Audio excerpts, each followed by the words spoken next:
Hello. Hello, everybody. Welcome. It's time to draw some things. Have a relaxing time. Hanging out. Drawing some stuff. Answering some questions. Talking about things. Whatever comes to mind. If you haven't been here before, the format is pretty simple. I'm just drawing free form. I'm gonna scribble some garbage on a Photoshop file. And I'm gonna see what comes of it. And in the meantime, while I'm doing that, at the same time, I'm going to try and answer as many questions as I can from people, or talk about stuff, or do whatever. It's a pretty simple format. Nothing too wild.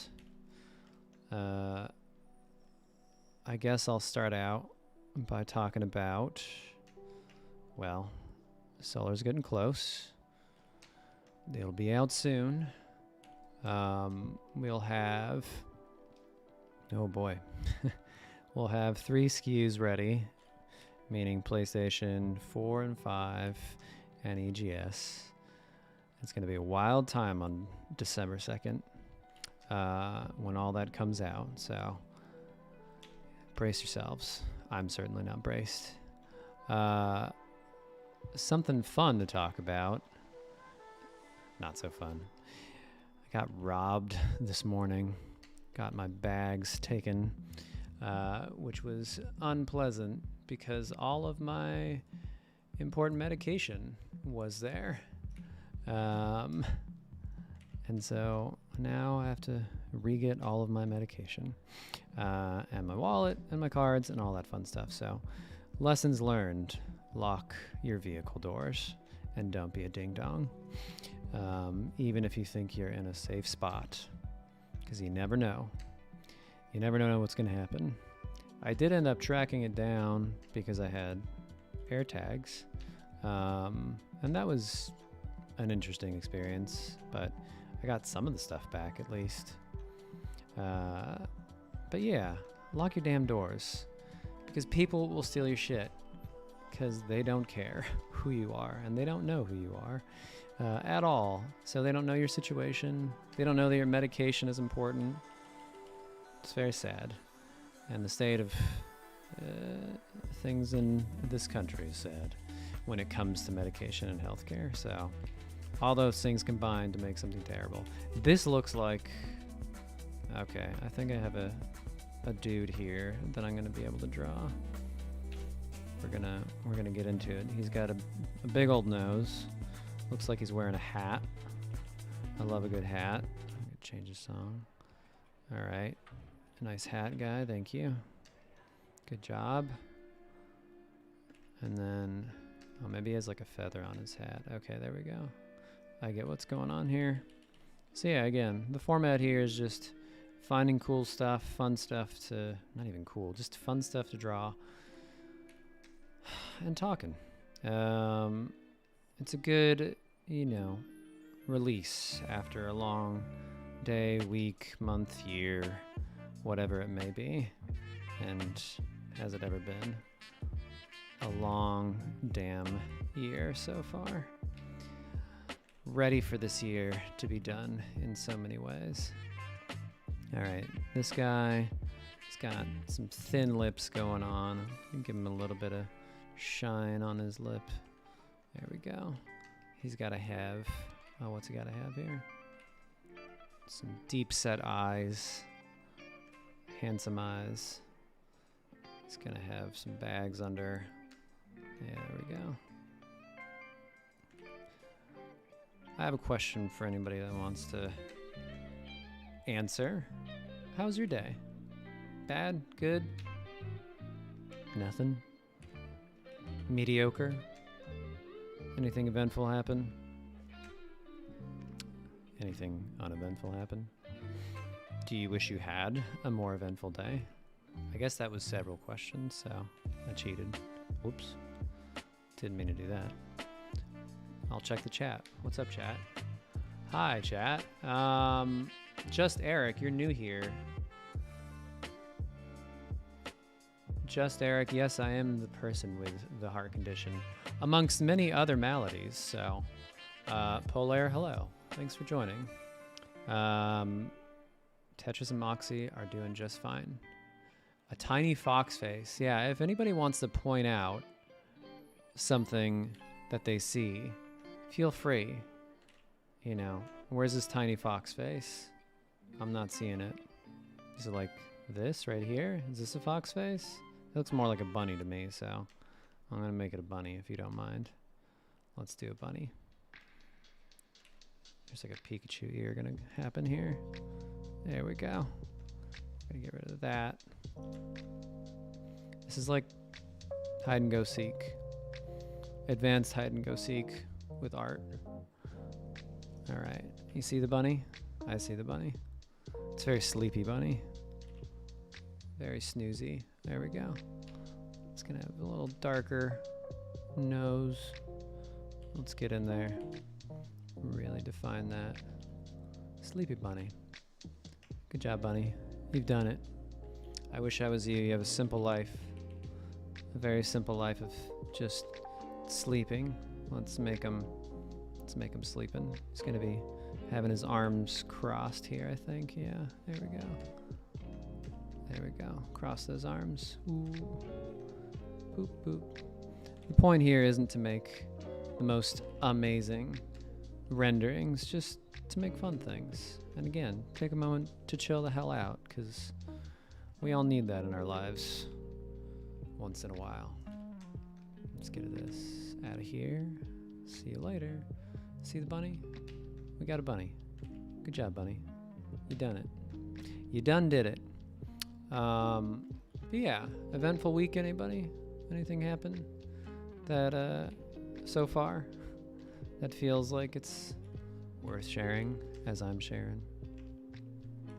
Let me know.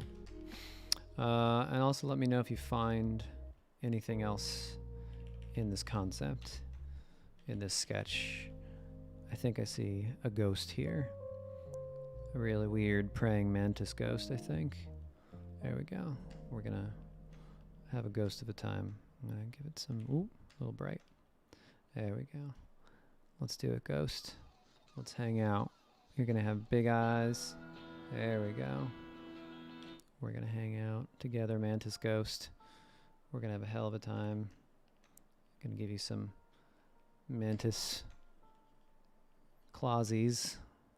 There we go. All right. I think you see the mantis, don't you? Let's give it a little more relief here, so you can really take a look at mantis. Starting to see him. Don't mantises have like whoop little antennae? Fun little fruity fellas. Yeah, there we go. I actually got to give his eyes. They got to be dark. I forgot. Like a ding dong. The bug eye should be probably dark. It'll read better that way. Now we have a mantis man. Praying mantises are amazing. They're one of my favorite creatures on the planet. If you've ever looked through an album of mantises, they have such wild variety, and I swear to fucking God, they look like aliens, frankly. Especially with the just incredible variety. It's like you think dogs have a wide variety of different breeds. Go look at mantises. They are just completely wild. They're on another level. They know what's up. All right, gonna have another mantis claw over here. There we go. Good job, mantis claw. You're really taking it home for the team, you know? Boop, bop, boop. That's it. That's all I'm going to draw for mantis. That's all he gets. Very simple. I don't need to finish it. Just need to start it. All right. What else do we see in this drawing? What's some questions? Rogue Keychain. What's up, Rogue Keychain? My day was pretty good. Finally got around to pre-ordering Solar Ash. Thank you. And I'm enjoying Thanksgiving week. That's good. Borbo says you took the day off, drove your roommate to the airport, and used the opportunity to wander around. Went by myself. Went to get yourself some paint supplies. What are you painting, Borbo? You're looking forward to Thanksgiving. I'm also looking forward to Thanksgiving. I haven't seen a lot of my family in a while, like most of us haven't. So it'll be nice. My uncle unfortunately had I think a stroke recently, but he's recovering, but it'll be good to see him and good to see others. All right, this guy's gonna have some cool hair and some really, there we go. We need to add some deeper, darker shadows and spots to really sell it. And then some brighter highlights and spots to also really sell it. All right, there we go. That guy's good. I think I see a really long-headed, long-haired person here. She's gonna have cool, big mouth. Oop. Let's see. There we go. Kind of sad. She's gonna be like a Tim Burton jam, I guess. Like Sally. Ooh, so sad. Sad Sally. Ooh. She could also have a bit of some bangs. Bangs are good. And then, whoop. I usually don't do outline work, but this one needed it. There we go. That's all I'm gonna do for Sally there. Just keep it simple. All right, what else is up, chat? Polaire, you're wrapping up your college semester early, trying to finish some assignments. What assignments? And what are you majoring in college? What's your deal? Where do you go to college? Tell us all the details. Ooh, I see one more thing here, I think. Maybe not. Looks like it was a thing. Oh, I know what this is. I got it. Here we go. Yeah, all right, here we go. Got a bit of an eye there. And then you're gonna have some mandibles. Who doesn't love mandibles? There we go. Eat up. If you could have either mandibles or shark teeth, meaning you have like 3 or 4 rows and then they just keep on coming, which one would you choose? Mandibles or shark's teeth? Keep in mind with the shark's teeth, you don't get lips either. So in either case, your lips are gone. No more lips for life. You know, they burned off. They're never coming back. Mandibles or shark's teeth? The only choices in life. Which one? That's my question for you. Let's see. Hank O'Brien says, you saw that Dead Cells got crossover content from HLD. Yes, it's true. Uranium, oh hello. Yeah, how's it going, Uranium?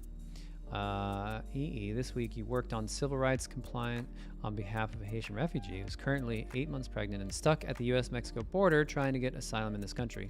That is wild. I hope it goes well and they get asylum, because America has been pretty screwed up on that front for a while now. So, damn, good luck. Kuran says, are you streaming on Twitch too? Yes, I am indeed. All right. Paint a whole lot of birds, Borbo. I painted some birds last time. It was a bird kind of day that day. I think this stream is going to be a short kind of stream today. We'll keep it light. We'll keep it easy. We'll keep it short. Now this is going to be some like Akira Toriyama stuff where the character has some sort of weird hat. I'll give it a horn also. There we go. Oh yeah, I see. Gonna have some. Can Can I do some Frieza stuff here? Probably not. Let's not do it. Let's just render out this horn a little bit better. Gonna give it some depth, bring in some light. Whoop, a little too much. Keep it simple. There we go. And then you brush over it a little bit and you give it some cool depth. Yeah. And then we'll do some fun little dark areas to really make it pop out.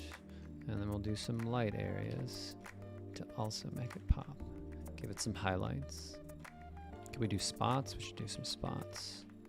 That would be some perfect cell style stuff where you get some weird spots.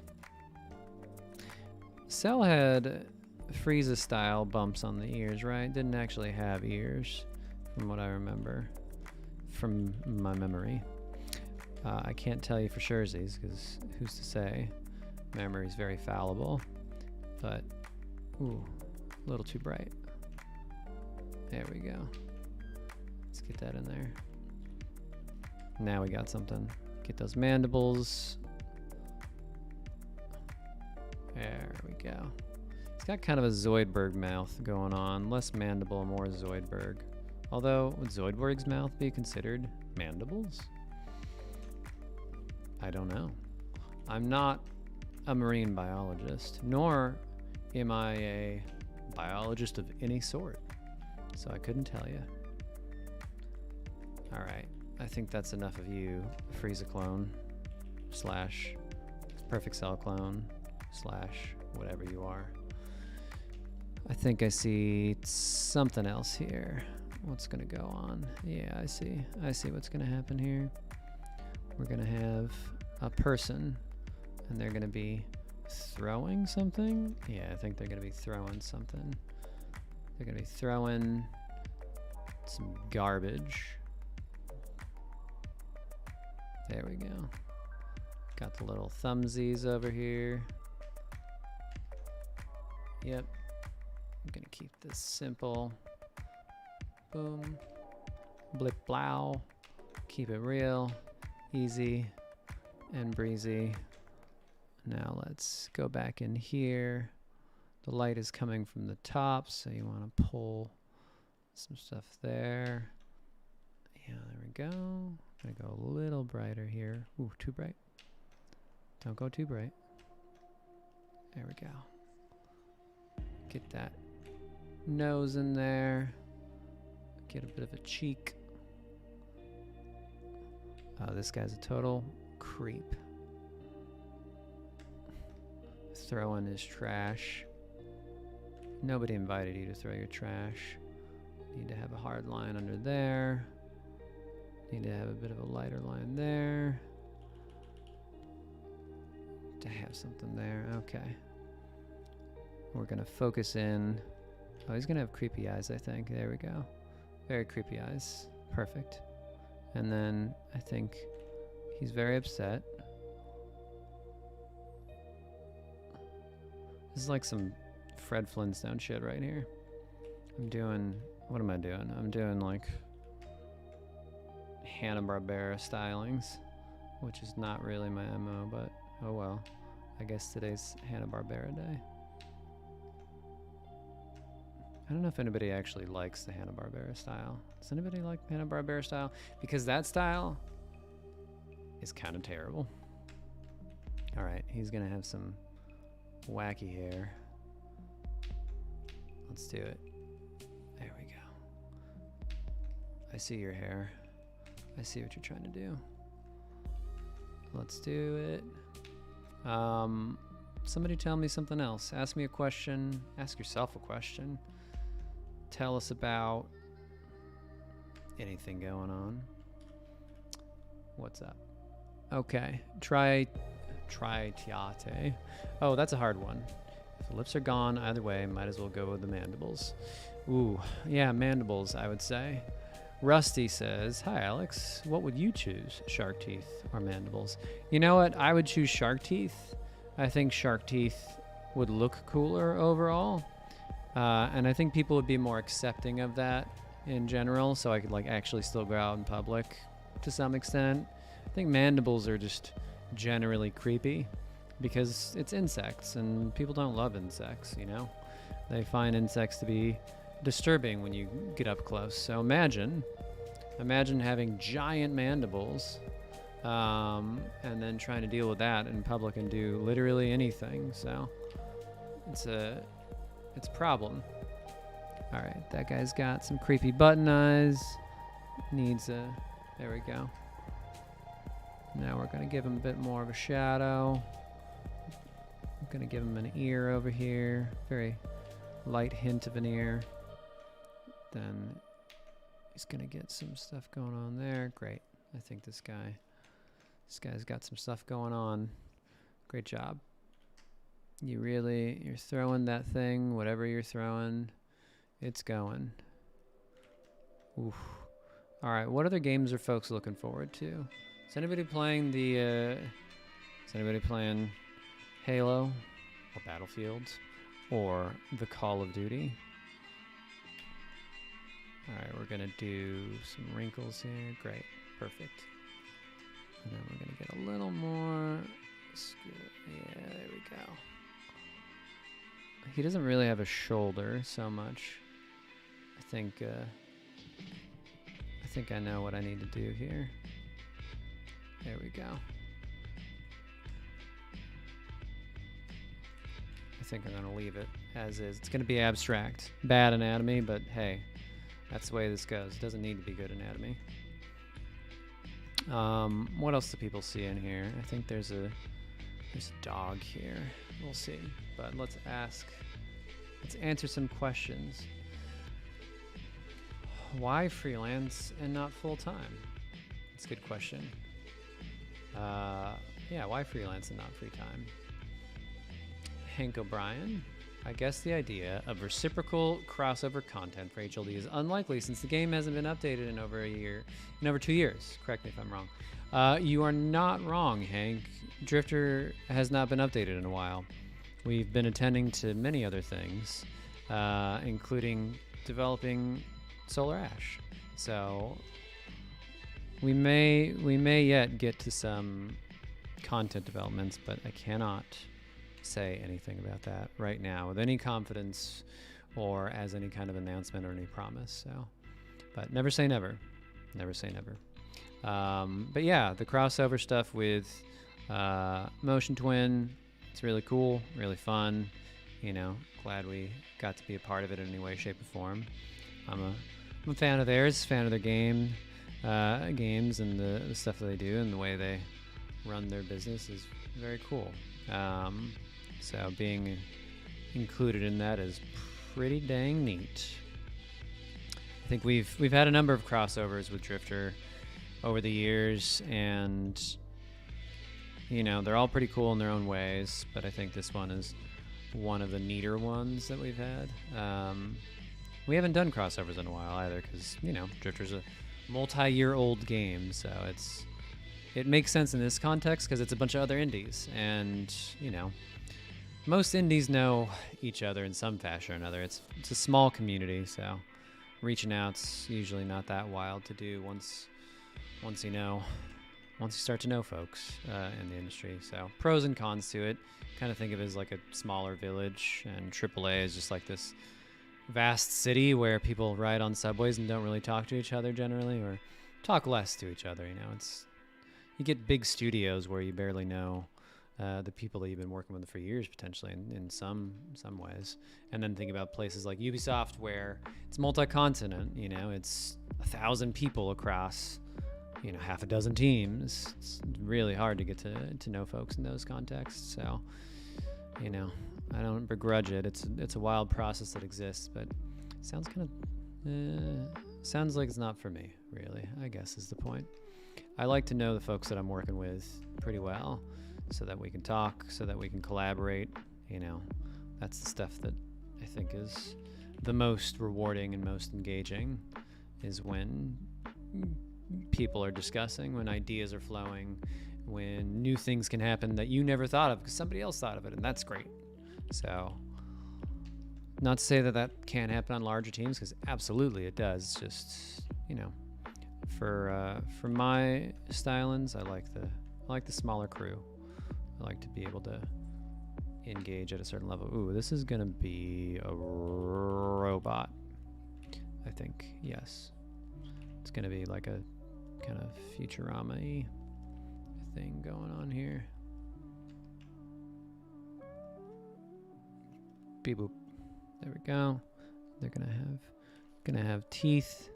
What robot doesn't have teeth? Answer me that. None. They all do. Trust me. I've seen a lot of robots in my life. Have you ever seen a robot without teeth? And if you have, where? Okay. I don't know what that is. Maybe that's like robot antenna hair.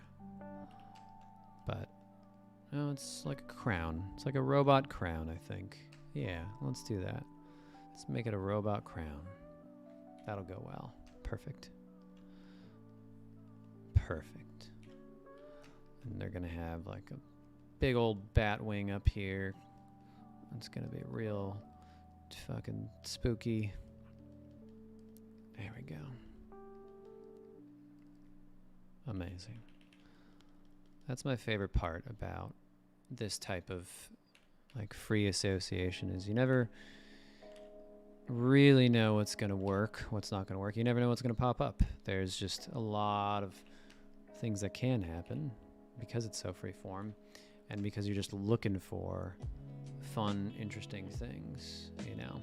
And you're also not too concerned about how it turns out, really. You shouldn't be. You just want to let it flow. All right, I don't know what this is going to be yet, but it's turning into something. We're going to try and go from thing to thing right next to one another. We're not going to jump too far here. We're going to just go. I don't know what that is yet, but we'll see. I'm just doodling. All right, I'm going to look at chat for a moment and see what's up, chat. Tell me some things about stuff, please. All right. Polar says, I think freelance is a short-term goal for me. Yeah, all right, short-term. I understand that. Windbind asks, hey, what was the reason behind switching to Unreal Engine from GameMaker? And how was the switch for the team and you from 2D to 3D? Also, any advice for anyone starting game dev in UE4? That is a lot of questions, Windbind. How dare you ask so many in one? No, it's fine. The reason to switch from GameMaker is very limited in a lot of ways, and, you know, wanted to do 3D. GameMaker is not really an engine made for doing 3D, so pretty simple reasons. It can do forms of it, but it's extremely limited and crude. So, you know, wanted to make a big giant third-person world that you can get lost in with solar and beyond. So, you know, we want to keep going down those paths and use what was successful about solar and keep doing cool stuff. This is going to be a fish, I think, a very weird-looking fish. Oh yeah, this is going to be a gross fish, I think. Let's do it. Come on, fish, let's do it. Uh-huh. It's kind of like an angler, I think.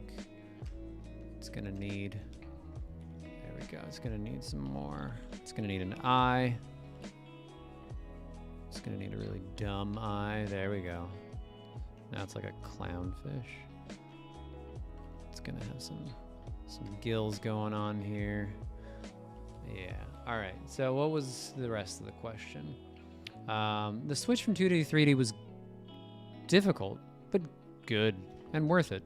You know, I think it's been amazing to learn about development in 3D and understand just how difficult certain things are that you might otherwise take for granted in 2D. You know, everything takes longer. Everything is generally more difficult because you have to consider that third dimension. Like, turns out that is maybe not even multiplicative, you know, it could be exponentially more difficult in cases. So rendering a crate in 3D Sure, you could pick up an asset on the asset store, but if you want to do it yourself and stylistically align it to what you're doing, then it's going to be a challenge to make that thing look good and match what you're doing, because you have to render all sides of it, you know, instead of in a 2D game, it's just whatever the player can see because there's no camera control. So that alone creates a huge headache. Even if you have a fixed camera in 3D, it's going to still be more challenging. You can hide all sorts of stuff, and that's great. But, you know, 3D poses a lot of incredible challenges, but for incredible benefits. So I don't think... after all this time, after 5 years and coming so close right now to releasing Solar, I don't think I'd trade our experience, you know. There's always hindsight. There's always, like, I would do this, and that differently. But I think ultimately it's been a pretty incredible experience. I think this is going to be a Mega Man character. And one that's come with a ton of lessons. So, you know, and I'm very happy to have worked with all the amazing, talented people that I've been able to work with that have lent their talents to this project. This guy is going to be Smirky. And, yeah, he's like a Beatles Mega Man villain, I think, is what I'm seeing. Yeah, what's up, guy? What's up, Beatles Mega Man guy? Let's give him a bit of rim lighting here. Whoop. And so he can show off his hair a little bit better. Whoop. There we go. Get some Beatles rim lighting. Yeah. It's going to rim lighting all around. It's going to be like Mario Galaxy. Advice on game development and getting into it. That's a common question, but always a good question.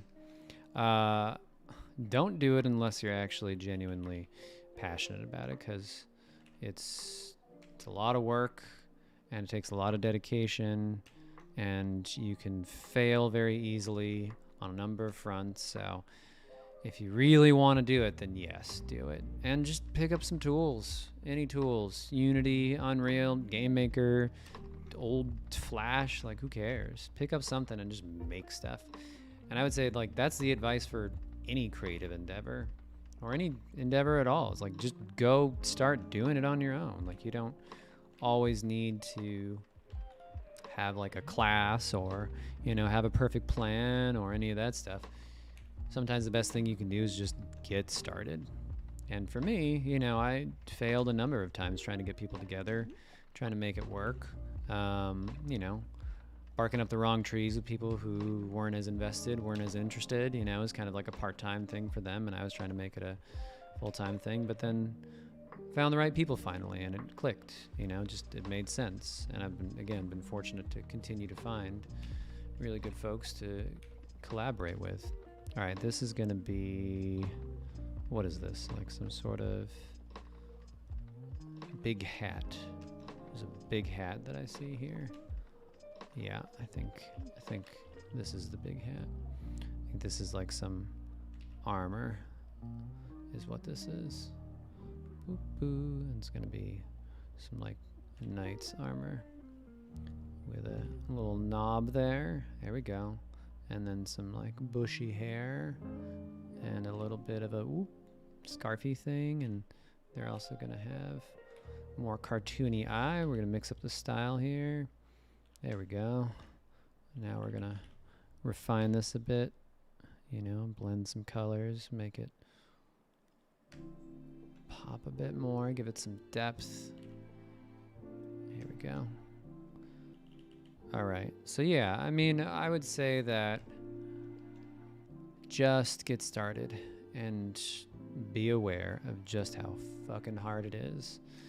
Because damn, if you think however hard you think it is, it's probably harder to make video games. And I know it's been said plenty of times by other people and myself, but like, it's a miracle that any of that stuff gets made, you know? It's a miracle that a lot of creative projects get made, movies, TV, whatever it might be. But games in particular are this like special mess of things, you know, different ideas, and that interactivity really changes how you got to think about everything, because it can break so much that like linear storytelling don't have to deal with that stuff so much. You know, they have fixed avenues to engage their audience, and with games you can make a linear game, but that interactivity like instantly changes things. It really, you know, it really does. I'm gonna desaturate that a little bit. Boop, boop, boop, boop. Cool. Well, now you got a little guy down here doing who knows what, just hanging out. I like to do a lot of side views on this because it's easy. It's the lazy version. It's the fun version, just to do the side views. All right, what other questions for folks? Beetleman. Petul Streams says, if Hyper Light Drifter was being made right now instead of 5 years ago, is there anything you'd think you'd design differently, story, gameplay, or art-wise? I mean, it's a totally different market now. The main thing is that pixel art, you know, there's a pretty big saturation of that in the market, so I'd rethink that aspect of it, but that's kind of what made it iconic back in the day, so it's a tough one because you couldn't make that game now and have the same kind of success and I think, you know, outpouring of love for it, because it's a very different time now. So that's a tough one. That's a tough what if that I think is nearly impossible to answer. I guess to try and answer it, I would say if we were releasing it now, it'd probably just be a totally 3D game, essentially. It would be a very different game. It would not be the pixel art thing that it was. So that's probably the real answer to it all. All right, I think this is going to be like some sort of weird Dr. Doomish kind of guy here, who's going to have like a cool visor, and some weird teeth going on there, and then a vent. Let's put this vent here. There we go. Yeah. And then whoop, whoop, whoop, whoop, whoop. All right. So yeah, that's the basic answer, is that it would be a very different game, and that's hard to quantify, really. I'm glad that we released it at the time we did. I mean, not just because hey, it was successful, but because I think we got to do something special with pixel art that wasn't quite being done at the time. There's wilder stuff happening in pixel art these days for sure. Like that format, while there may be a saturation, is still ripe for really cool stuff to be done. I mean, it's no different than any other mediums, any other art, you know, formats. And go look at painting. It's like people still paint in oil. There's still plenty of really cool stuff to do. So it's not over. It's just that there's a lot of like samey pixel art stuff, but I'm excited for the pixel art that I see that is different. I guess the other thing too is that there's a lot of pixel art that's just, I think the overall quality has gotten better as folks have gotten more experience with it and seen really good examples out there over the years that they just didn't have before. You know, when I was doing Drifter stuff early days, I was referencing, you know, just like a handful of games and some other cool artists that were doing their own thing for years. But there weren't a lot of like mainstream pixel art games out there that I felt like were doing really cool, unique stuff. I think Fez was, of course, a primary example, and like all the Super Brothers stuff, or you know, Capybara was doing some cool stuff with that Time Force game. But you know, it was a limited scene back in 2010, 11, 12, 13, and then it's really blown up now. Let's see, this guy's gonna have kind of a cape going on. Yeah, there we go. Let's see. Good job. All right, he's got some, got a little bit of wrinkles there. We're gonna put that in there. All right, now he can have his cool poncho thing. Maybe he'll have some eyes in the back there. Yeah, there we go. Good job. Good job, guy. You've got a cool mask. All right, what else is in here? It's coming up on 6:40, so let's see what other people are saying. get your fail on, get your learn on. It's true. You should be willing to fail a lot. Kuron Potato says, I like the question above me. Yeah, I think I answered that one. Let's see. I can imagine that making a Toys of Life game would be a challenge, but there are a lot of kids today who would be dedicated to bring it back to the market. Says the first Moyatia. Toys of Life was cool, interesting. I wasn't like a dedicated fan or anything, but I got why it was a thing. I got why it was cool. I appreciated it.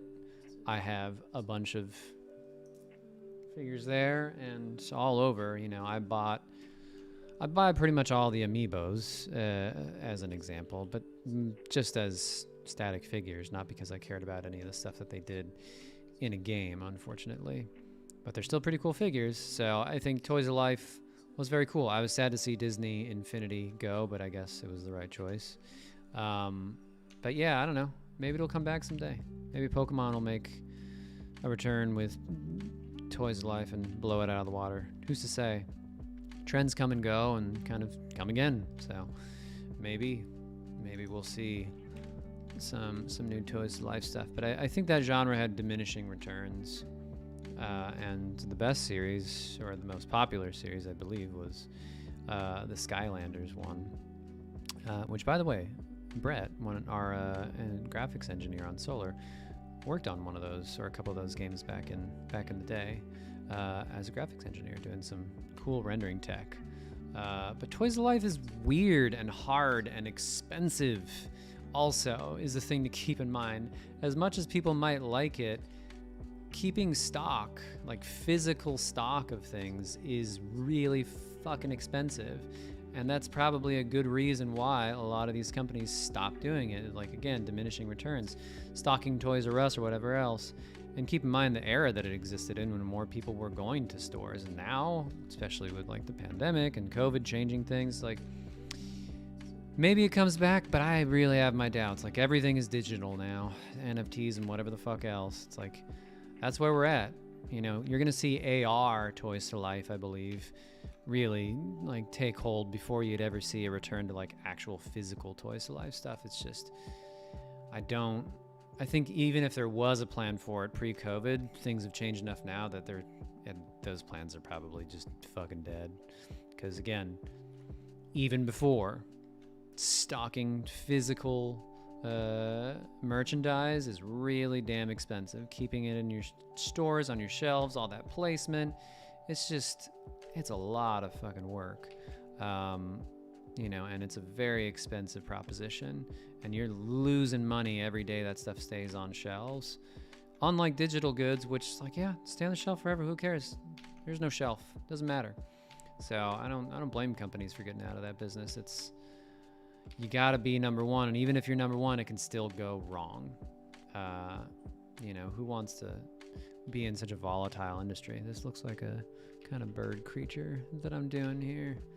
A weird bird creature who's gonna have some like cool face edges, maybe.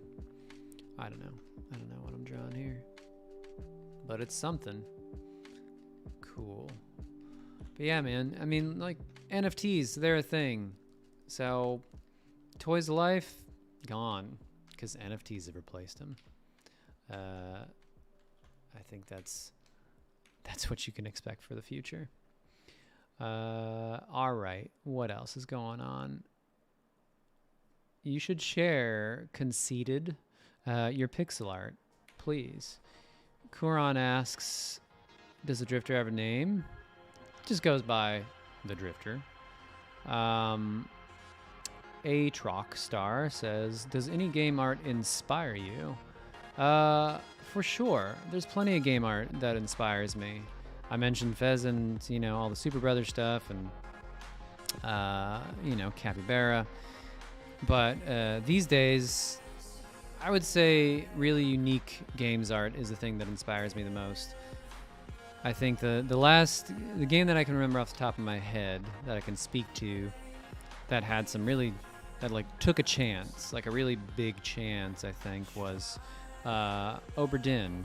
You know, if you haven't played that, Lucas Pope's game from, what, 2 years ago, something like that, was a wild looking game, you know, like went very low tech, low res with it, in its, you know, kind of like 1-bit style, I guess you'd call it, you know, very brown and really, really leaning into a particular vibe that I'm sure is reminiscent of some old computer monitors slash systems slash graphics capabilities from an old, like, I don't know, I don't want to say Commodore, but something. But it's, I guess I'm drawing death here. It was pretty wild to see that and to see be embraced, you know, like people really love that. I love that style, but I'm kind of a weirdo when it comes to, you know, I'm an artist, so it's like I like all sorts of weird shit that, like, you know, your standard audience wouldn't necessarily love. So it was really cool to see it be embraced, you know, something so different from a lot of what comes out. So that's the kind of art that generally inspires me, is shits that's taken a chance, that has like a really clear perspective, you know, that's embracing something different. I can get behind that, even if it doesn't work out, even if it's, you know, could have been better or something. Like, I appreciate it when people go that extra mile and really, really dig in. I would say there's, as far as like movies, you know, not just games, but like other media goes, the Wachowskis are very much in that realm of, I appreciate a lot of their work, even if it isn't as successful as I think it could have been. You know, you look at, I love the original Matrix, great fucking movie, still holds up. But let's pretend the other ones don't exist. They're still taking a chance and doing some wild stuff. You know, similarly, you have something like, what was it, Cloud Atlas? Like, ooh, that was a rough movie to watch. But I appreciate that they took that chance, that they really went for it and tried something unique, you know, from an art standpoint. Like, it was not successful, but they really went for it. And some other entity, like, funded that experiment, and that's fucking cool, you know, like, that's where money should go for the arts, generally speaking, I feel, is just into interesting experiments. And sometimes they'll work, and sometimes they will not. You know, I guess the counterexample to Cloud Atlas for the Wachowskis is Speed Racer, which is a fucking incredible movie. You know, that movie looks like nothing else. That is just bananas that they achieved what they did. They had a vision. They wanted to make a live action thing look more like a cartoon somehow, some way. And they did it. They fucking did it. And it is like no other movie out there. I think the new Bebop is kind of doing a little bit of what they did there, but if you haven't watched Speed Racer, do yourself a favor and watch that fucking movie, because it is very enjoyable, A, like, it's very entertaining, and then B, it's just, the visuals are so bananas, and there's nothing else like it out there, you know, not even close. All right, what is this? This is like a weird duck or something, I think, maybe, I guess. Like a side duck. Not a side duck, a side duck. All right, I'm going to take a couple other questions, and then we're going to call it early, I think. Yeah, Spyro was cool in a lot of ways. I was not a PlayStation kid, so I didn't get a chance to play it until much, much later. Until they did the re-releases is when I actually started to appreciate it, you know. Spyro's cool. It's got some good stuff in it, you know. I was a Nintendo kid through and through, and PC, so PlayStation didn't really come into my life until much later. I played my friend's PlayStation a lot, which, you know, was hard to finish Final Fantasy anything that way, but I still at least got to play bits of it. Same with Resident Evil, so while I wasn't at home, I still got to see what was possible and what was happening, and got like the flavor. This is a little dinosaur. It's a very small dinosaur right now. It's gonna have great little teeth. Yeah, there we go. Gonna have whoop, whoop, whoop, whoop. Boop, boop, boop, boop, boop. Probably not good timing. I know that. There we go. Little dinosaur.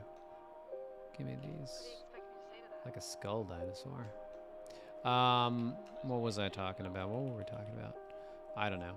This dinosaur distracted me, so I can't tell you anymore what we were getting into. But it doesn't matter, because I think it's about time to close up shop here. I'll answer one more thing from anybody. Let's give this dinosaur legs. Yeah, there we go.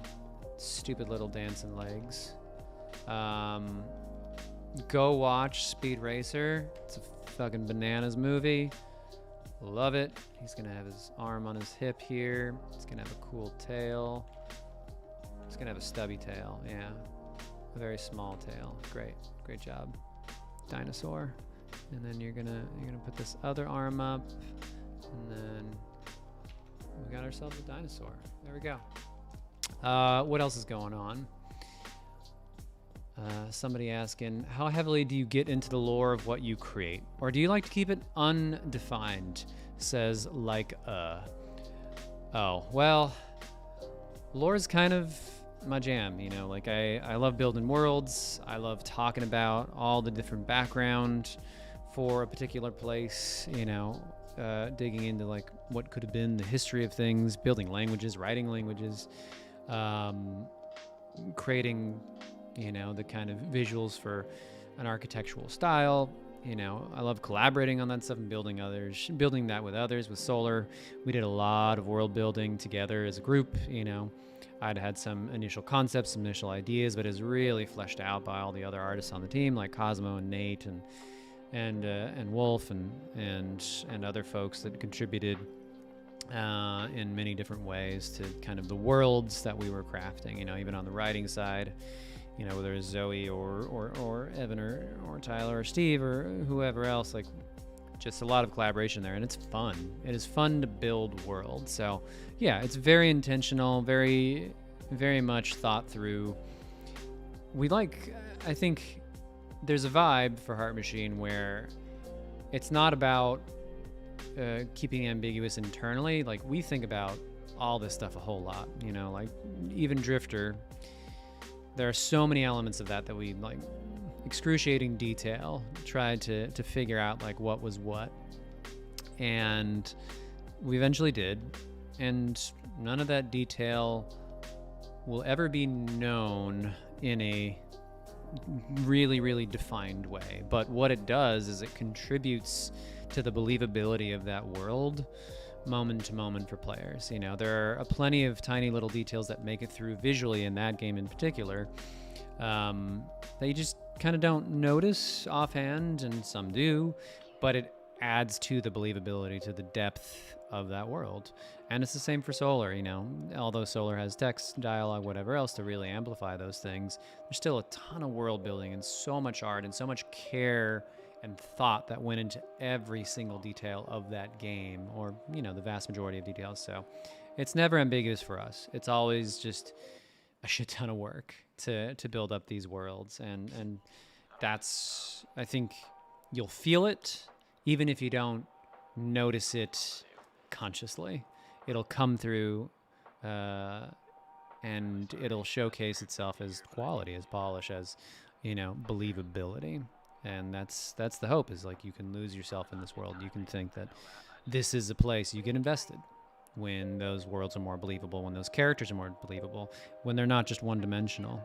And that, again, includes the backstories, and that world building is incredibly important to help to support our tone and atmosphere and vibe that everybody works so hard to make. So, yeah, that's the answer to that. But I think it's time to call it, folks. Thanks for joining. Thanks for hanging. We'll see each other on the other side next week. We'll chat again. We'll draw some stuff and answer more questions. Tell your friends, like and subscribe, and do all that fun stuff. And I'll count down. I'll see you out. 3, 2, 1. Goodbye.